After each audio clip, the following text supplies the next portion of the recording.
আসসালামু আলাইকুম। প্রিয় দর্শক, অন্য মঞ্চের আলাপচারিতায় আপনাদের সকলকে আমন্ত্রণ জানাচ্ছি। দর্শক, পৌষের শুরুতেও শীতের দেখা নেই এমন কথাবার্তার মধ্যে হুট করে শীত জাঁকিয়ে নামছে বাংলাদেশে। বিডি নিউজ 24 এর খবরে বলা হয়েছে, বাংলাদেশে এমন হঠাৎ শীত বেড়ে যাওয়ার কারণ হলো ভারত। ভারতের দিল্লি থেকে বাংলাদেশ পর্যন্ত কুয়াশা বিস্তৃতি লাভ করার কারণেই সূর্যের আলো ঢেকে গেছে। এই কারণে আগের কয়েকদিনের চেয়ে শীত লাগছে বেশি। সাম্প্রতিক সময়ে ভারত বাংলাদেশ সম্পর্ক এমন এক পর্যায়ে গিয়ে ঠেকেছে যেখানে আবহাওয়ার পরিবর্তনেও এক দেশ আর এক দেশকে দায়ী করতে ছাড়ছে না। আর তাই বাংলাদেশের শীতের জন্য গণমাধ্যমের হেডলাইন হচ্ছে, দিল্লি থেকে আসা কুয়াশায় ঢাকায় বেড়েছে শীত। তবে বাংলাদেশের আবহাওয়া অফিস দিল্লির কুয়াশাকে দায়ী করলেও দুই দেশের সম্পর্কে উত্তেজনা ছড়াচ্ছে মূলত ঢাকা আর দিল্লির মাঝখানে যে কূটনৈতিক লু হাওয়া বইছে তার কারণে। দুই প্রতিবেশী দেশের সম্পর্ক এখন এমন এক জায়গায় দাঁড়িয়েছে যেটাকে ফেসবুকে রিলেশনশিপ স্ট্যাটাস দিলেও লোকে লিখবে ইটস কমপ্লিকেটেড। অবস্থা এতটাই বেগতিক যে সম্পর্কের বইয়ের সোনালী অধ্যায়ের পাতাগুলো ছিঁড়ে গেছে বহু আগে, এখন তা গভীর ও অনিশ্চিত খাদের কিনারে এসে দাঁড়িয়েছে। সম্পর্কের এই অবনতি কেবল কূটনৈতিক টেবিলে বা ফাইলে সীমাবদ্ধ নেই, বরং তা এখন সাধারণ মানুষের রুটি রুজির উপরও প্রভাব ফেলতে শুরু করেছে। ভারতের চাল ব্যবসায়ীরা দেশটির কেন্দ্রীয় সরকারকে বাংলাদেশের চাল রপ্তানি বন্ধ করে দিতে বলেছে। অথচ মাত্র 3 দিন আগে বাংলাদেশের অর্থ উপদেষ্টা সাংবাদিকদের বলেছিলেন, মূল্যস্ফীতির চাপ সামলাতে অন্তর্বর্তী সরকার ভারত থেকে 50,000 টন চাল কেনার সিদ্ধান্ত নিয়েছে। বিশ্লেষকরা মনে করেন, ভারত সরকার যদি সত্যি চাল রপ্তানি বন্ধের সিদ্ধান্ত নেয় তাহলে দুই দেশের সম্পর্কের অবনতিতে আর কোনো রাগ ঢাক থাকবে না। আশঙ্কার বিষয় হলো, এর মধ্যে পশ্চিমবঙ্গের শিলিগুড়ির হোটেলগুলোতে বাংলাদেশিদের জন্য নো এন্ট্রি লেখা হচ্ছে, মানে বাংলাদেশিদের কাছে হোটেল ভাড়া দেওয়া হচ্ছে না। আবার এগুলো ঘটছে যখন তখন ভারতের পররাষ্ট্র মন্ত্রণালয় বাংলাদেশের সংখ্যালঘু নির্যাতনের ইস্যুটি নিয়ে আবারও সরব হয়েছে। দেশটির পররাষ্ট্র মন্ত্রণালয়ের মুখপাত্র রণধীর জয়সওয়াল 26 ডিসেম্বর এক ব্রিফিংয়ে বলেছেন, বাংলাদেশে সংখ্যালঘু নির্যাতন এখন এক গভীর উদ্বেগের বিষয়।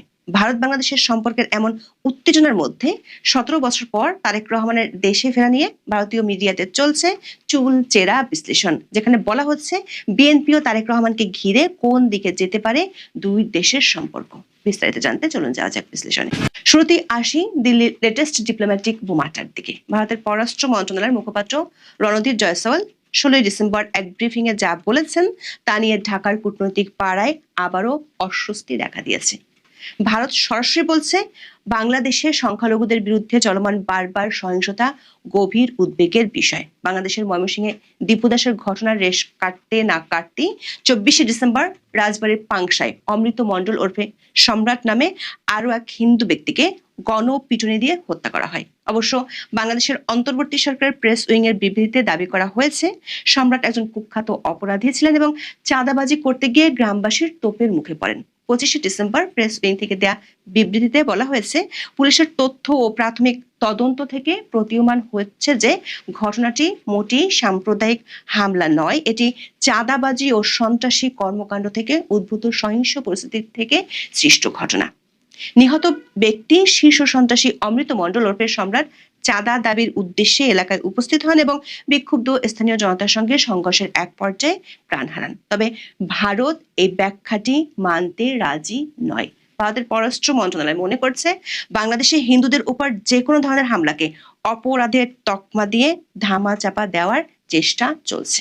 দর্শক, 2025 সালের ডিসেম্বর মাসে বাংলাদেশে ঘটে যাওয়া কয়েকটি লিঞ্চিং বা গণপিটুনির ঘটনাকে কেন্দ্র করে ভারত ও বাংলাদেশের কূটনৈতিক সম্পর্কে বারুদ যোগ হয়েছে। ভারতের পররাষ্ট্র মন্ত্রণালয় থেকে অত্যন্ত কঠোর ভাষায় বিবৃতি দিয়ে বাংলাদেশের হিন্দুদের নিরাপত্তার বিষয়ে চরম উদ্বেগ প্রকাশ করা হয়েছে। 18 ডিসেম্বর ময়মনসিংহে দীপু চন্দ্র দাস নামে একজন হিন্দু পোশাক শ্রমিককে ধর্ম অবমাননার অভিযোগে নির্মমভাবে পিটিয়ে ও পুড়িয়ে হত্যা করা হয়। এই ঘটনাটি ভারতের পক্ষ থেকে অত্যন্ত গুরুত্বের সাথে নেওয়া হয়েছে। ভারতের পররাষ্ট্র মন্ত্রণালয়ের মুখপাত্র রণধীর জয়সওয়াল এটিকে একটি ভয়াবহ কাজ এবং বাংলাদেশের সংখ্যালঘুদের প্রতি অব্যাহত শত্রুতা হিসেবে বর্ণনা করেছেন। ভারতের দাবি অনুযায়ী অন্তর্বর্তীকালীন সরকারের এই অল্প সময়ের মধ্যে বাংলাদেশের সংখ্যালঘুদের উপর প্রায় 2,900টি হামলার ঘটনা ঘটেছে। অন্যদিকে বাংলাদেশের অন্তর্বর্তী সরকার এই হত্যাকাণ্ডের তীব্র নিন্দা জানিয়েছে এবং 18 জনকে গ্রেপ্তার করার কথা জানিয়েছে। তবে বাংলাদেশ সরকারের পক্ষ থেকে ভারতের উদ্বেগগুলোকে অতিরঞ্জিত এবং ভারতের মিডিয়া দ্বারা পরিবেশিত ভুল তথ্য হিসেবে তুলে ধরা হয়েছে। অন্যদিকে ভারতের মুখপাত্র বলেছেন, সংখ্যালঘু নির্যাতনের ঘটনাগুলোকে শুধু মিডিয়ার অতিরঞ্জিত বলে উড়িয়ে দেওয়া বা রাজনৈতিক সহিংসতা হিসেবে খাটো করে দেখার সুযোগ নেই। জয়সওয়াল উল্টো অভিযোগ করেন, সাম্প্রতিক সময়ে বাংলাদেশে ভারত সম্পর্কে যে ভুল বর্ণনা ছড়ানো হচ্ছে তা প্রত্যাখ্যান করে ভারত সরকারের পক্ষ থেকে একাধিক বিবৃতি দেওয়া হয়েছে। দর্শক, এই ধরনের পাল্টাপাল্টি অভিযোগের মধ্যে দুই দেশই হাই কমিশনের নিরাপত্তা বিঘ্নিত হওয়ার ঘটনাও ঘটেছে।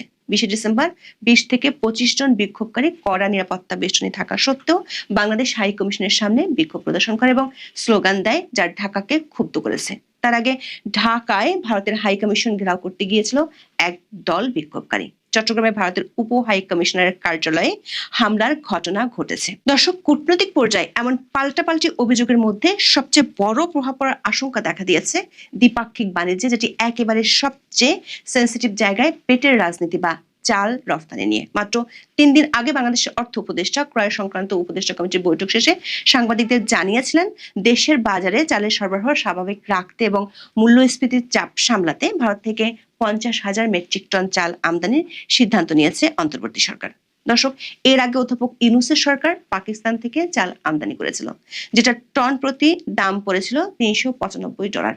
অথচ ভারত থেকে একই চাল আনতে খরচ পড়ে $351। মানে ভারত থেকে চাল নিলে টন প্রতি বাংলাদেশের $40 সাশ্রয় হয়। শুধু তাই নয়, ভারতের চাল সিঙ্গাপুর থেকেও আনার সিদ্ধান্ত নিয়েছিল সরকার।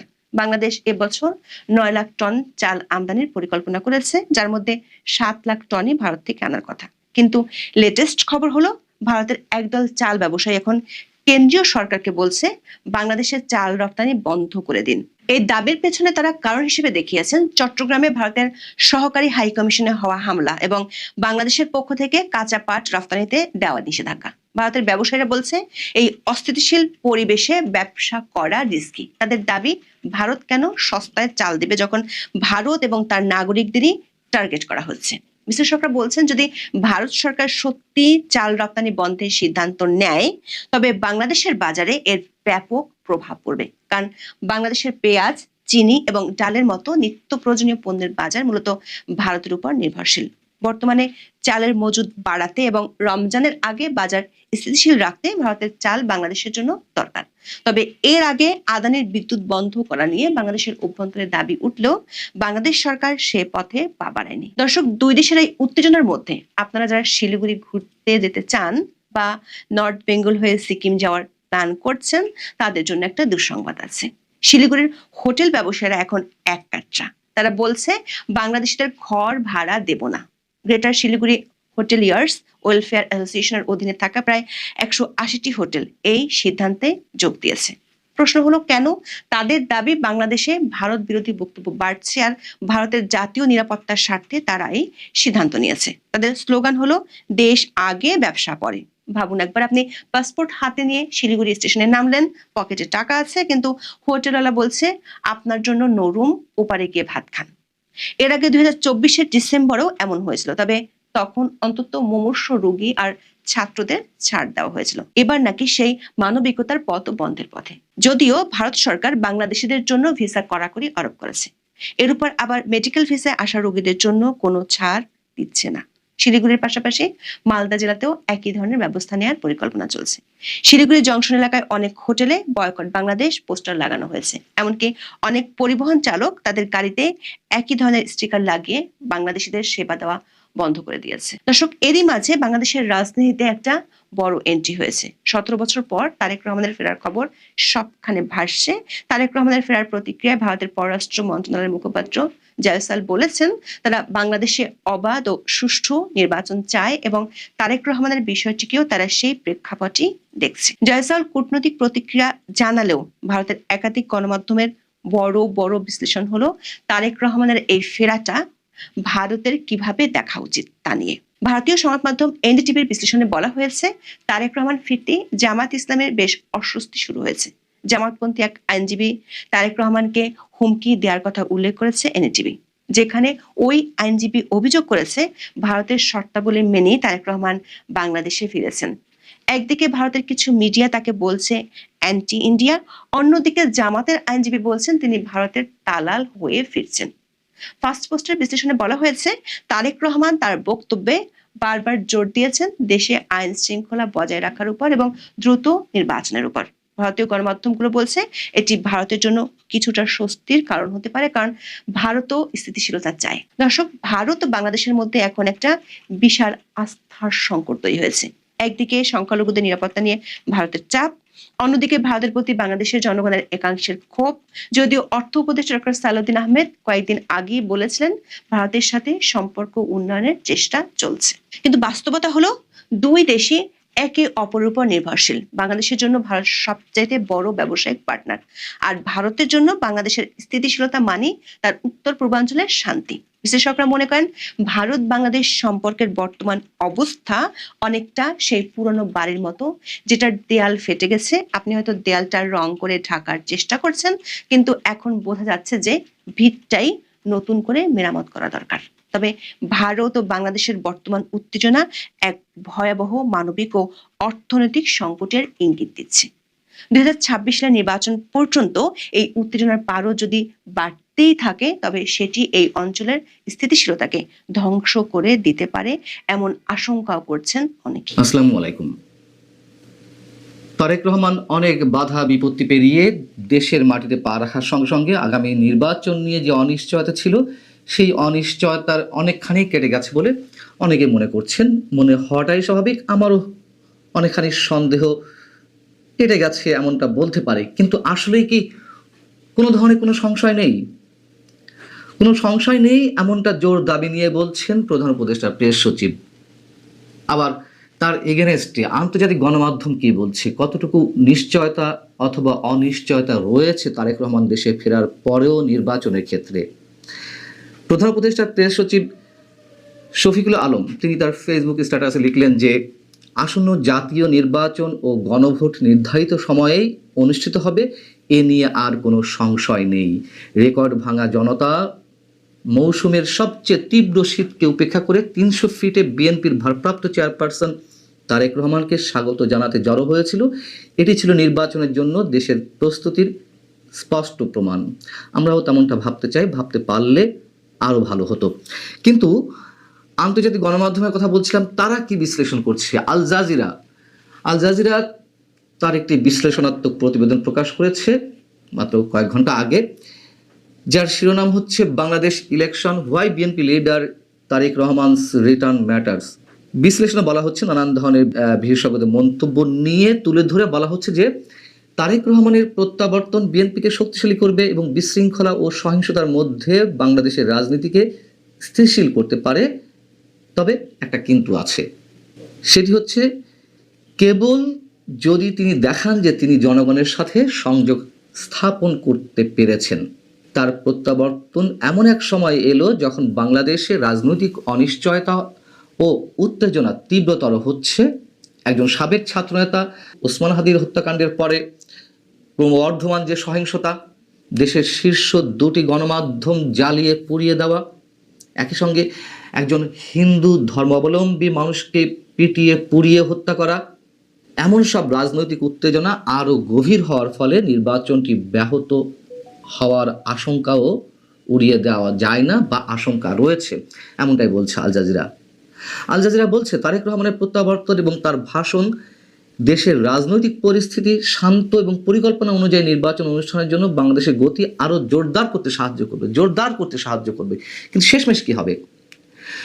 যদি যে সহিংসতা বাংলাদেশে চলছে, যে চরমপন্থার উত্থান বাংলাদেশে ঘটেছে, সেই চরমপন্থার বিরুদ্ধে তারেক রহমান যদি তার দৃঢ় অবস্থান প্রকাশ করতে পারেন, জনগণকে আশ্বস্ত করতে পারেন যে তিনি তাদের উদ্বেগ উৎকণ্ঠা হৃদয় দিয়ে অনুধাবন করেন এবং একটি স্থিতিশীল রাজনৈতিক ভবিষ্যতের জন্য কাজ করে যাবেন মনে প্রাণে, পাশাপাশি যদি দেখাতে পারেন যে তিনি দলীয় ব্যবস্থার উপর পূর্ণ বা দৃঢ় নিয়ন্ত্রণ প্রতিষ্ঠা করে শাসন করতে প্রস্তুত, তাহলে রাজনৈতিক পরিস্থিতির উল্লেখযোগ্য উন্নতি হবে। এখানে বলা হচ্ছে একেবারে শেষে, কিন্তু তারেক রহমান যদি স্পষ্ট বার্তা দিতে ব্যর্থ হন, তাহলে পরিস্থিতির অবনতি হবে। আজ যে প্রতিবেদনটি বেশ বড়, আমি সংক্ষেপে আপনাদের সামনে তুলে ধরলাম। এখানে আবার ভারত প্রসঙ্গটিও তুলে আনা হয়েছে। এখানে বলা হচ্ছে যে ঐতিহ্যগতভাবে ভারতের সাথে বিএনপির বেশিরভাগ সময় শীতল সম্পর্ক গেছে স্বাধীনতার পরে, এবং এটি স্পষ্ট হয়ে উঠেছে যে আমরা যেটি সবাই জানি, আল জাজিরাও সেটি বলছে যে ভারত হাসিনা এবং তার আওয়ামী লীগকে তাদের অংশীদার হিসেবে পছন্দ করে। তার কিছুটা ব্যাখ্যাও এখানে তুলে ধরা হয়েছে যে দেশের বৃহত্তম ইসলামপন্থী দল জামায়াত ইসলামীর সাথে বিএনপির কয়েক দশকের যে পুরনো জোট এবং ভারতের সাথে সম্পর্ক উন্নয়ন সেটি বাধা হয়ে দাঁড়িয়েছে, তেমনটি বলা হচ্ছে এখানে। অর্থাৎ ভারতের প্রসঙ্গটিও এখানে উড়িয়ে দেওয়া যাচ্ছে না। ভারতের সাথে বিভিন্ন দলের সম্পর্ক কি হবে, তারেক রহমানের সমঝোতা কি হতে পারে, ভারত যেটি চায় সেটা তো কথিত ইসলাম পন্থা প্রতিরোধ করতে চায়, উগ্রপন্থা প্রতিরোধ করতে চায়, সে বিষয়টি এখানে মোটামুটি ইঙ্গিত দেওয়া হয়েছে আল জাজিরাতে। দ্য স্টেটসম্যান এটির শিরোনাম হচ্ছে uncertain poll chances eye head for homecoming Tarique Rahman. এখানে বলা হচ্ছে যে বহির্বিশ্বের কাছে 17 বছর নির্বাসনের পর বৃহস্পতিবার তারেক রহমানের স্বদেশ প্রত্যাবর্তনকে নির্বাচনমুখী বাংলাদেশের জন্য একজন ত্রাণকর্তার স্বদেশ প্রত্যাবর্তন হিসেবে চিত্রিত করা হতে পারে বা চিত্রায়ন করা হতে পারে, যা একটি গভীর অস্থিরতার মধ্যে লুকিয়ে রয়েছে। অর্থাৎ আমরা অনেকেই যেটি আশা করছি যে নির্বাচনের অনিশ্চয়তা কেটে গেছে, একটা স্থিতিশীল বাংলাদেশের দিকে এগোবে, তারেক রহমানের জয় পাওয়ার সম্ভাবনা বেশি, কিন্তু এর মধ্য দিয়ে যে একটি অপ্রিয় সত্য, অপ্রিয় বাস্তবতা, সহিংস বাস্তবতা লুকিয়ে রয়েছে সেটি এখানে বলা হচ্ছে। এবং আলটিমেট আরেকটি কথা বলা হচ্ছে, যদি নির্বাচন হয়ও ক্ষমতায় যাওয়ার তার পথ অনিশ্চয়তায় ভরা। স্টেটসম্যান বলছে হাসিনা পরবর্তী বাংলাদেশে এমন খবর পাওয়া গেছে যে ইউনূসকে সমর্থনকারী বিশেষ একটি বাহিনীর একটি বিশেষ অংশ তারেক রহমানকে এখনো অবিশ্বাস করছে। ডক্টর ইউনূস সরকার, যেই সরকার যারা হাসিনা এবং আওয়ামী লীগকে নির্বাচনী ময়দান থেকে দূরে রাখতে চান, বেগম জিয়াকে ভেন্টিলেটরে রাখার সময় আরও উন্নত চিকিৎসার নিশ্চিত করার ব্যবস্থা এবং একই সঙ্গে তারেক রহমানের প্রত্যাবর্তন মসৃণ করা, পাশাপাশি তার ব্যাপক নিরাপত্তার আয়োজন করা, এসবের মাধ্যমে তারেক তার প্রত্যাবর্তনে উচ্ছ্বসিত হয়ে সংগঠিত প্রচারণা শুরু করবেন, এমনটা আশা করা যেতে পারে। এবং মোটামুটি বাংলাদেশের উপর তার একটা আধিপত্য বজায় রাখার তিনি চেষ্টা করতে পারেন, খুব স্বাভাবিক, যেহেতু আওয়ামী লীগ নেই, সবাই তাকিয়ে আছে বিএনপির দিকে। কিন্তু বলা হচ্ছে যে দাতা গোষ্ঠীর টাকায় রাষ্ট্রযন্ত্র ব্যবহারের মাধ্যমে অনুষ্ঠিত হতে যাওয়া নির্বাচনে তারেক রহমান নির্বাচনে কতটা সহজে জয়লাভ করবে তা নিয়ে যথেষ্ট প্রশ্ন রয়েছে। এই প্রশ্নগুলো তুলেছে স্টেটসম্যান এবং বলছে ঠিক আল জাজিরার মতন যে এটি সহজ নাও হতে পারে। সবশেষে এসে তারা সে কথা বলছে, সেটি নির্বাচন হওয়া না হওয়ার বিষয়েও বলতে পারে, বা তারা বলছে অথবা জামাত বা উগ্র ইসলামী পন্থা যে দলগুলো, তারা তারেক রহমানের পথের কাঁটা কতটা হয়ে দাঁড়াতে পারে সেই সংশয় থেকেই, দুটো বিষয়কে সামনে রেখেই তারা এই অনিশ্চয়তার কথা বলছে, নির্বাচন এবং পাশাপাশি নির্বাচন হলেও তারেক রহমানের ক্ষমতায় যাওয়াটা। এবং জামাত ইসলামী সহ ডানপন্থী দলগুলোর যে ক্ষমতার বৃদ্ধি, ক্ষমতার চর্চা, এই সব কিছুই তো আমরা গত 16 মাস ধরে দেখছি। সরকারের ভর কেন্দ্র যে কটি রয়েছে তার মধ্যে অন্যতম ভর কেন্দ্র জামাতে ইসলাম, এবং এক ধরনের হুমকি তো জামাতে ইসলামের পক্ষ থেকে নির্বাচনকে কেন্দ্র করে দেয়া রয়েছেই। গণভোট প্রসঙ্গে সেই যে বলেছিল জামাতের আমির ডক্টর শফিকুর রহমান, গণভোট যদি আগে না হয় তাহলে নির্বাচনের জেনোসাইডে পরিণত হবে, তার এই কথার ব্যাখ্যা আজও আমরা পাইনি।